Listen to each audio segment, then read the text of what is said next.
भारत माता की। अपने देश के लोकप्रिय यहां के 140 करोड़ जनता की दिलों की धड़कन अपने प्रधानमंत्री माननीय श्री नरेंद्र मोदी जी,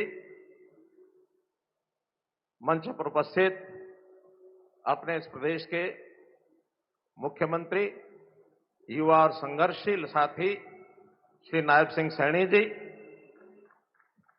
केंद्र में राज्य मंत्री इस नाते से राव इंद्रजीत सिंह जी,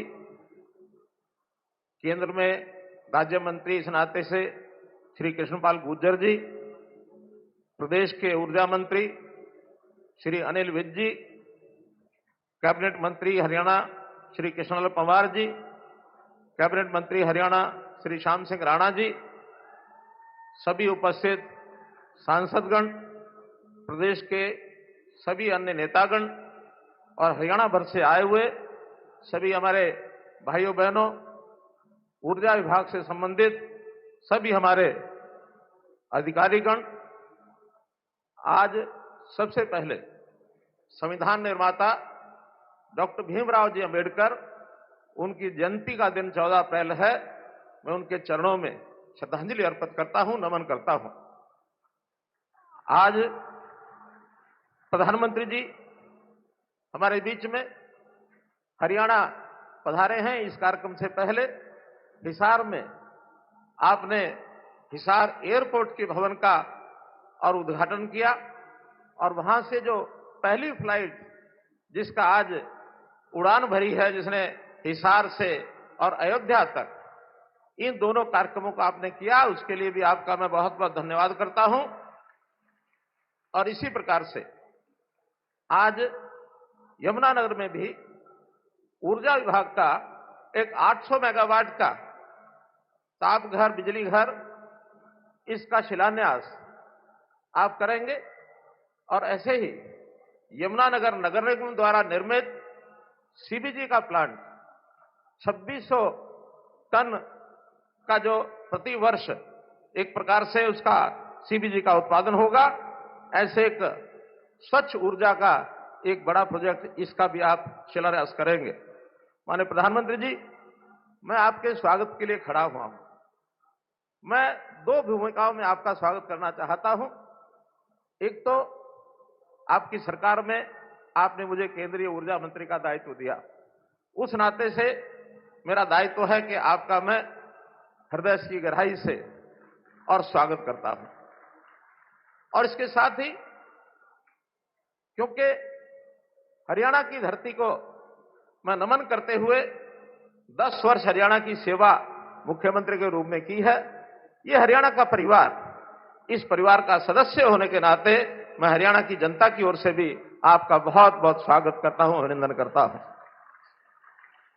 जैसा यमुनानगर ये स्थान, इस स्थान के बारे में भी मैं इतना बताना चाहूंगा कि ये स्थान मेरे लिए भी बहुत महत्वपूर्ण है। यमुना नदी की गोद में बसा हुआ ये, यानी यमुना नदी की गोद में बसा हुआ ये यमुनानगर शहर, और इस शहर के मेरे सामाजिक जीवन के यौवन काल के 6 वर्ष मैंने यहां लगाए हैं। यहां आकर के मुझे एक परिवार के नाते इस धरती से जुड़े होने का भी एक गौरव प्राप्त है, अनुभूति मुझे होती है। और यही नहीं, आपका भी लगातार हरियाणा के साथ जो प्रेम रहा है, आपकी भी संगठनात्मक तौर पर इस हरियाणा की भूमि के साथ विशेष संबंध, ये आपकी कर्मभूमि रही है। और ये प्यार इस बात को दर्शा रहा है कि पिछले 2014 से लेकर अब तक आप सब प्रदेशों में जाते हैं, लेकिन हरियाणा आपको इसलिए याद रखता है कि हरियाणा में आप 13 बार सरकारी काम से और 11 बार गैर सरकारी अर्थात चुनावी दौरे आपने किए। 24 दौरे इससे पहले हो चुके हैं, आज ये 25वां दौरा 10 साल के अंदर है। मैं समझता हूं हरियाणा प्रदेश को आप प्यार करते हैं और बदले में हरियाणा की जनता भी आपको श्रद्धा और सम्मान के साथ देखते हुए आपको प्यार करती है। इसलिए मैं आपका बहुत बहुत स्वागत करता हूं। आज जो सौगात आप देने जा रहे हैं, जो ये तापघर, बिजली घर, या 800 मेगावाट का। इससे पहले भी 600 मेगावाट के 2 प्लांट यहां चलते हैं। लेकिन ऊर्जा की बढ़ती आवश्यकता को देख करके ये जो तीसरा प्लांट आज इसका शिलान्यास हो रहा है, इसका अपने आप में बहुत महत्व है।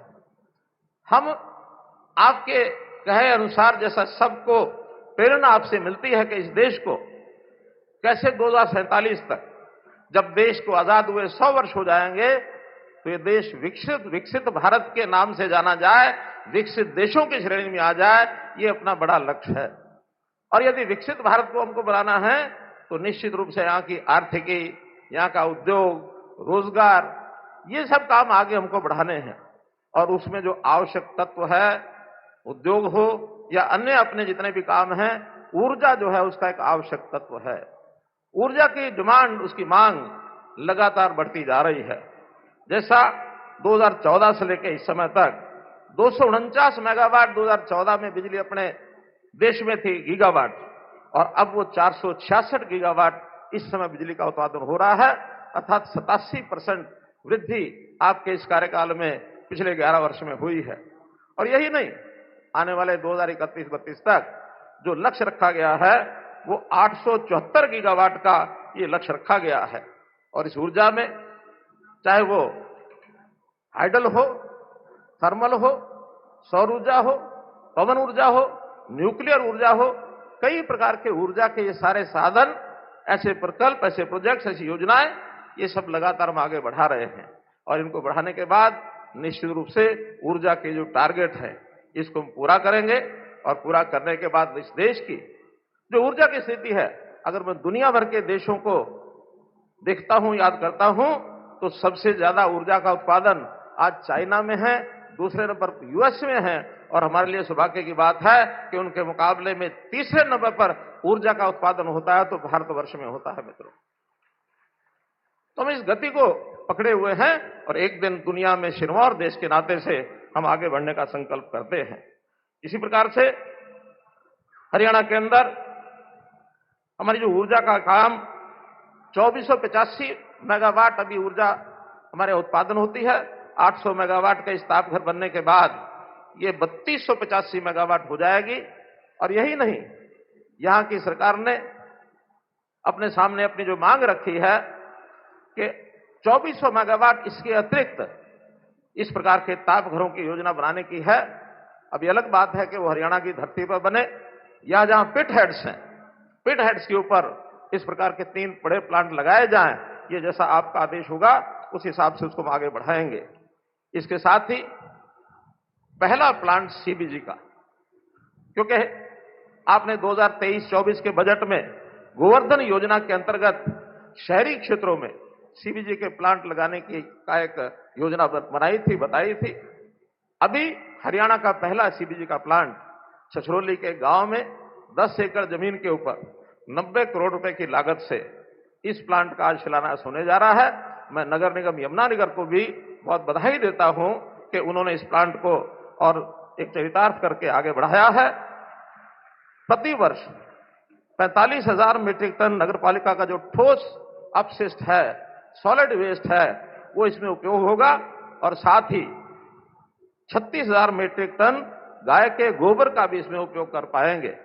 और इस प्रकार से एक स्वच्छ ऊर्जा, इसका जो स्रोत सीबीजी होगा, ये भी यातायात के लिए अर्थात सीएनजी के नाते से इसका उपयोग कर पाएंगे। वाहनों में सीएनजी के नाते से वाहन चलते हैं। ऐसे ही आग जलाने की जगह जैसे हमारा रसोई गैस है, एलपीजी है, अथवा पाइपलाइन नेचुरल गैस है, पीएनजी है, इससे भी इस सीबीजी के बनने के बाद उसकी आपूर्ति होगी और एक बहुत बड़ा लाभ इसका आर्थिक तौर पर भी होगा। और साथ ही इसके कारण से 7,800 मीट्रिक टन कार्बन डाइऑक्साइड का जो एमिशन है, उस एमिशन को हम कम कर पाएंगे, क्योंकि दुनिया में आज सब लोगों की चिंता ये है कि हम कैसे कार्बन डाइऑक्साइड एमिशन को कम करें। तो इस प्रकार के इस प्रोजेक्ट का भी अपने आप में एक लाभ होने वाला है। आज आप हिसार के चाहे प्रोजेक्ट हो अथवा यहाँ के प्रोजेक्ट हो, उद्घाटन शिलान्यास के इस अवसर पर हरियाणा को आपने जो सौगातें दी हैं, उसके लिए मैं बहुत बहुत आपका आभार प्रकट करता हूं, बहुत बहुत धन्यवाद करता हूं। धन्यवाद।